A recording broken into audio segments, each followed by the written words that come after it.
Como se opor às milícias? A formação de milícias virtuais de esquerda para atacar, expor e linchar pessoas não parece ser uma forma eficaz de avançar na construção do que a esquerda alega defender. Pelo contrário, é um modus operandi que foi adaptado pela nova direita, porque isso era usado pela esquerda no governo PT, e agora a galera de direita se especializou tanto que é muito mais eficaz. E construir uma rede que consegue anular a esquerda. E conseguiram também um consenso, uma hegemonia cultural, através dos seus intelectuais orgânicos que atuaram nisso. Eles usaram a estratégia gramscista totalmente, o Olavo de Carvalho foi muito eficaz nisso. Já o armamento da população parece retomar em armas os domínios territoriais das máfias fluminenses, já o armamento da população para retomar em armas os domínios territoriais das máfias fluminenses não deve ter eficácia e tão pouca adesão. Enquanto esperar do Estado uma solução institucional para esse problema, é desconhecer que essas instituições também são Estado. Ainda a tentativa de disputa dos rumos da mobilização de polícias ignora por completo o papel dos setores de segurança da formação do capitalismo. Mesmo com uma galera de esquerda dentro das polícias, os policiais antifascistas, sempre voltado para a desarticulação da luta dos trabalhadores, apesar de que eles se organizam e defendem suas pautas. Se milícias não se combatem com flores, tampouco nos parece que demonstrações individuais de valentia, como avançar com uma retroescravadeira sobre um grupo de policiais amotinados, sirvam para outra coisa além da proliferação de memes e da zoeira na internet.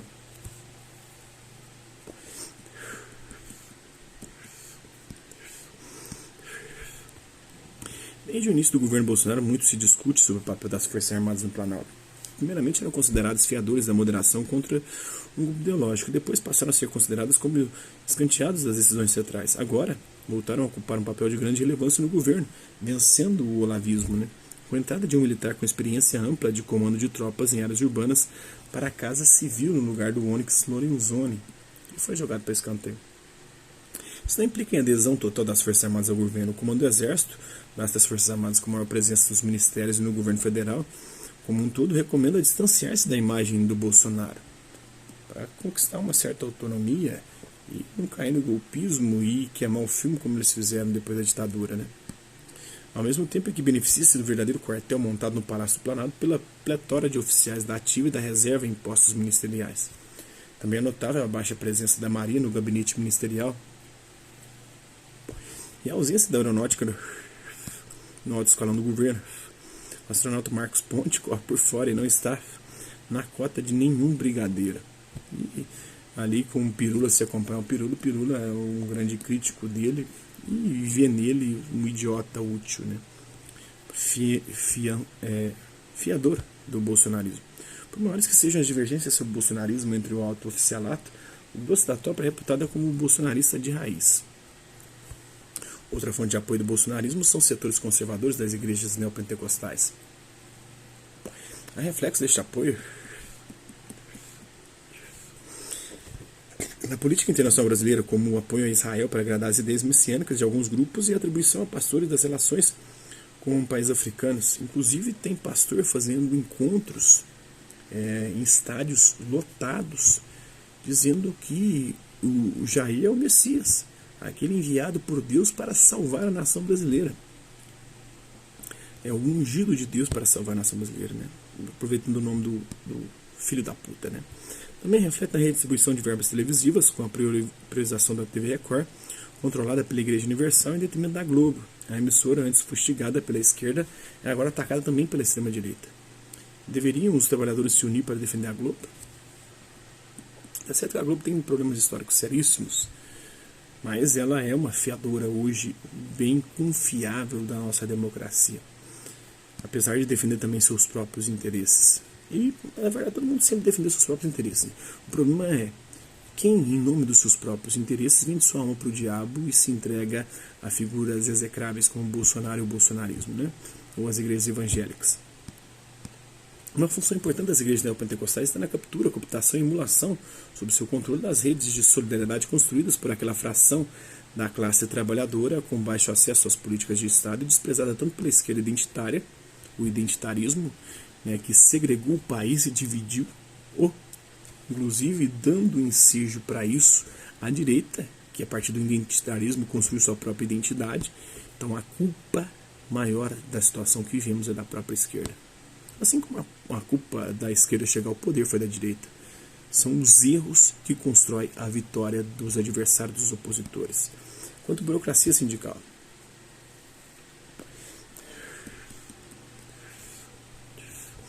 Nessa perspectiva, os pastores terminam mostrando si mesmos mais progressistas do que setores da esquerda, pois compreendem as ovelhas de seu rebanho como sujeitos de vida social complexa que aqueles a qualificá-los pejorativamente como evangélicos alienados são os primeiros, inclusive, a reconhecê-los como trabalhadores, pois costumam intermediar recolocações deles no mercado de trabalho. Ajudam nisso, ajudam eles fomentam o empreendedorismo dentro dessas classes, dentro desses grupos, arrumam empregos. Cara, a igreja é um catalisador das igrejas evangélicas nesse sentido. Catalisam os problemas sociais mais graves. Pessoas com doenças, eles prometem a cura, problemas com emprego, eles prometem emprego e até prosperidade financeira, seja através de um empreendimento, fomentando o empreendedorismo, ou seja através da rede de influências, colocando essas pessoas em postos de trabalho ociosos. A questão amorosa, então eles pegam todas as pautas de problemas que afligem o ser humano atual e prometem isso em nome de Deus. Mas como a rede é muito grande e eles também incentivam uma certa austeridade presente nas obras de Weber, por exemplo, o Weber falava do espírito capitalista, a ética protestante e o espírito do capitalismo. A ética protestante é uma ética pautada pela austeridade, o não consumo de bebidas alcoólicas, não consumo de drogas, e fazendo com que as pessoas se tornem extremamente comedidas em seus gastos, conseguindo assim poupar e usar essas poupanças para reinvestir ou investir e assim aumentar o seu capital e se tornando depois capitalistas. As pautas articuladas pelos setores conservadores do neopentecostalismo reverberam mais naquilo que se convencionou chamar de pautas de costumes. Mudanças em políticas públicas de combate ao HIV, orientação do celibato como forma de combater a gravidez na adolescência. Celibato não, isso aqui é errado. Celibato é não casar. Então o termo aqui é equivocado nesse texto. É a castidade mesmo, a abstinência de relação sexual. Os constantes ataques à comunidade LGBTQI+, a resposta a tais ataques tem sido dupla. A parte da esquerda fala da misoginia e da homofobia dessas políticas e compreende que a melhor resposta é a afirmação de sua identidade. Mas isso não dá certo. Geralmente taxando de estúpidos e inferiores quem quer que defenda tais guinadas políticas e promovendo linchamentos virtuais, ataques a essas pessoas, o que gera ainda mais ódio, perseguição. Outra parte da esquerda afirma que é preciso disputar os evangélicos, criar núcleos evangélicos de esquerda entre outras iniciativas. Essa visão, marcadamente paternalista, ao demarcar em torno destes sujeitos a identidade exclusiva de evangélicos, reforça naquilo que tem de pior e apagam qualquer outro aspecto de sua vida social, inclusive sua pertença à classe trabalhadora.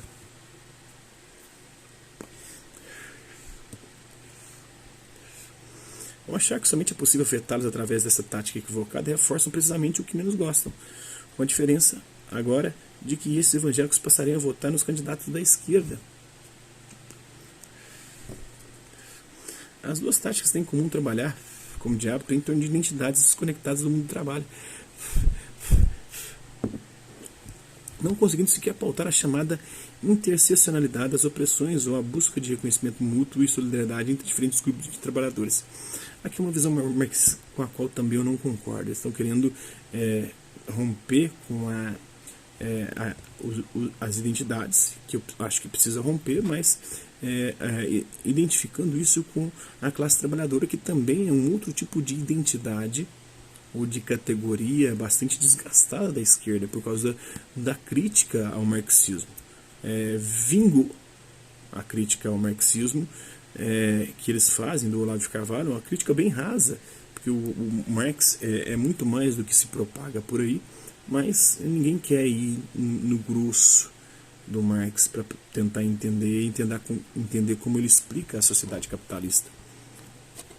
A letargia econômica é sentida pelos trabalhadores dos mais variados estratos, porque é contra eles, como punição pelo acerramento da luta de classe no Brasil entre 2011 e 2013, aí é uma leitura marxista, que a letargia econômica se volta. Desde 2006 não foram criados na economia brasileira postos de trabalho com rendimento superior a 2 salários mínimos. com exceção dos concursos públicos. E mesmo estes se voltaram contra a esquerda. Mesmo nestes, trabalhadores demitidos em meio à recessão de 2014 e 2016, quando voltam a ser contratados, recebem cerca de 10% menos do que em sua contratação anterior. O elevado desemprego, 11,9% em 2019, pressionam os que conseguem se manter em posto de trabalho com carteira assinada a aceitar com piores condições de trabalho, diminuindo a capacidade de organização coletiva, pois esta é vista como um risco da iminente perda de emprego.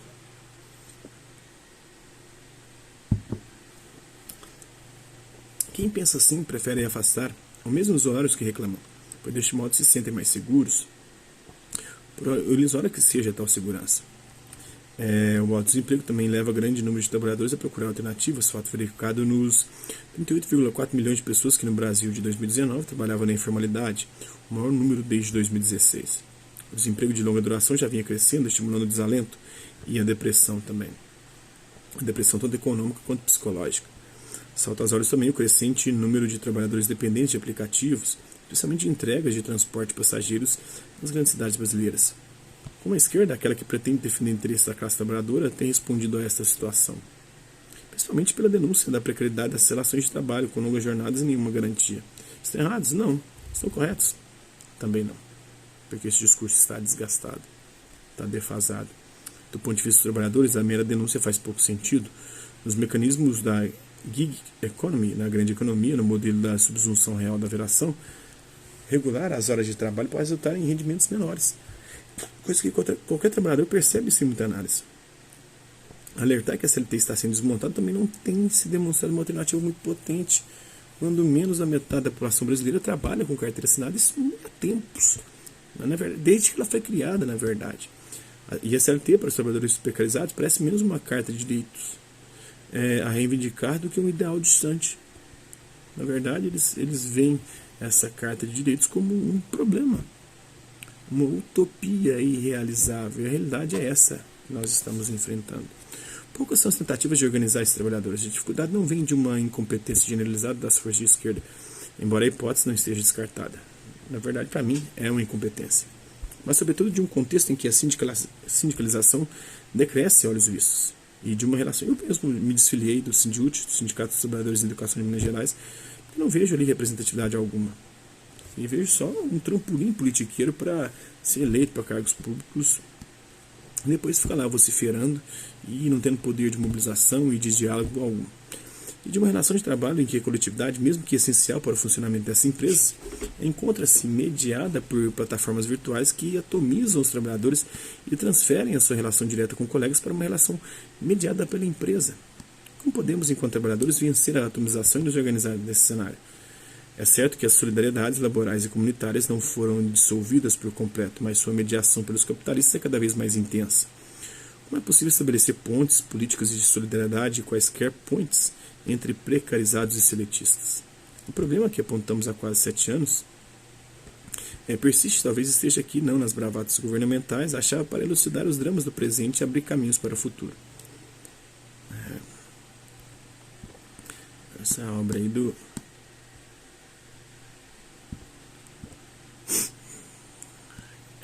por Passa a Palavra. É isso aí. Hasta lá, vista, até a próxima.